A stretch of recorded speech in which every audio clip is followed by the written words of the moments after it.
Oldindan oqqan suvni qadri yo'q deyishadi. Har bir faslda yetilib pishadigan mevalar o'sha fasldagi uchraydigan kasalliklarga davo bo'lishligi haqida gaplashamiz. Ibn Sino hazratlari aytadilarki, behini yeganingda yurakni shodlantiradi, nafas yo'llariga juda yaxshi foyda beradi deyilgan. Hozirgi kunda kuz mavsumi kelgandan keyin hozir ko'rib turibsizlar, virus kasalligi ko'paydi, ya'ni shamollashga oid bo'lgan kasalliklar. Ibn Sino hazratlari aytadilarki, behini xomlikdan ko'ra qaynatib yoki parga pishirib yeyishi afzal deb aytganlar. Bu o'sha bronx yo'llariga, yurak qon tomir kasalliklariga ozuqa bo'ladi hamda oshqozon ichak faoliyatini tiklashda ham juda yaxshi yordam beradi. Albatta me'yorida.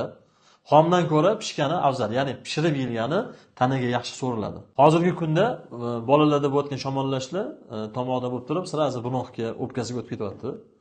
Ularga misol uchun uy sharoitida eng oddiy misol mana shu behini o'yib turib, ichiga toza asal solib, duxovkaga qo'yib qo'yilsa, u pishadi. Uning ichidagi asaldagi moddalar behidagi moddalar asalga o'tib turib, tabiiy bir nafas yo'liga shifo bo'ladigan bir dori bo'ladi.